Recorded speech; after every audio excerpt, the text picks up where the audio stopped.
कहानी की शुरुआत होती है और हमें 17 साल के लड़के डैन को दिखाया जाता है और यहीं पर हम उसकी मॉम लीना को भी देख पाते हैं। हम जान पाते हैं कि लीना एक पेशे से डॉक्टर होते हैं, लेकिन जब उसके बेटे रॉबी की एक कार एक्सीडेंट में मौत हो चुकी थी तब से लीना ने अपना जॉब छोड़ दिया था और तब से वो घर पे ही रहने लगती है। अब हम देख पाते हैं कि लीना पेशे से तो एक डॉक्टर है, लेकिन आजकल वो खुद डिप्रेशन में रहती है और हमेशा अपने बेटे रॉबी को याद करती रहती है। ऐसे में लीना का दूसरा बेटा डैन उसे संभालता है, क्योंकि लीना का पति एक बिजनेस के सिलसिले में हमेशा बाहर ही रहता था। यहाँ पर लीना अपने आप को काफी अकेला महसूस करती है, लेकिन उसका बेटा भी अपने भाई की मौत का खुद को जिम्मेदार समझता है। इसके बाद वो अक्सर अपने एक फ्रेंड के साथ लड़ाई करता है और उसी के साथ गुस्सा शांत करता है।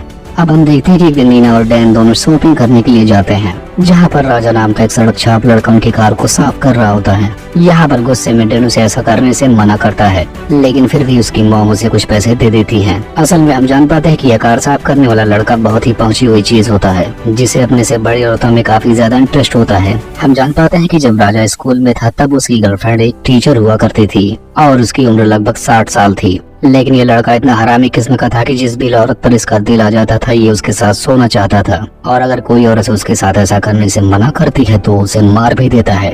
अब हम देखते हैं कि लीना और डैन दोनों शॉपिंग करके अपने घर के लिए वापस जाने लगते हैं, लेकिन तभी डैन अपनी कार रिवर्स करते टाइम राजा को ठोक देता है, जिसकी वजह से उसे थोड़ी सी चोट लग जाती है। अब ये बात जब लीना को पता चलती है कि उसके आगे पीछे कोई नहीं है, तब लीना उसके मरहम पट्टी करने के लिए उसे अपने घर पर लेकर चली आती है और यहाँ पर वो उसका इलाज करती है, क्योंकि लीना एक डॉक्टर भी होती है।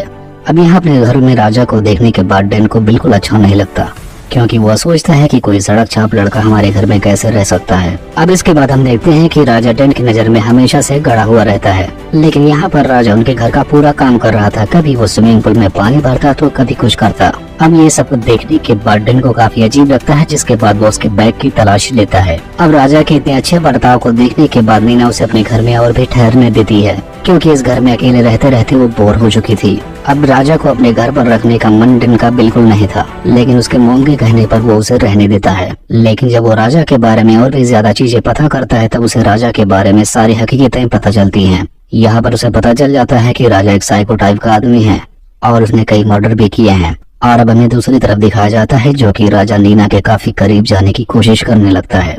उसे हर बार अलग अलग तरीके से छूने की कोशिश करता है। अब एक बार तो इतनी हद हो जाती है कि डैन राजा को उसकी मॉम के साथ इंटीमेट होते हुए देख भी लेता है, जिसके बाद उसे ऐसा देखने पर बहुत गुस्सा आता है, जिसके बाद वो एक चाकू से उसे मार देता है और उसकी लाश को ले जाकर जंगल में गाड़ देता है। अब हम देखते हैं कि डैन जब घर आता है तब नीना उसे नहलाने लगती है और उसी वक्त उसका हस्बैंड भी आ जाता है और घर आकर वो नीना को बताता है कि मेरे साथ पुलिस ऑफिसर भी आए हैं। इन्हें राजा के बारे में कुछ पता चला है कि उसने कई औरतों का मर्डर किया और वो हमारे घर में आकर ठहरा हुआ है।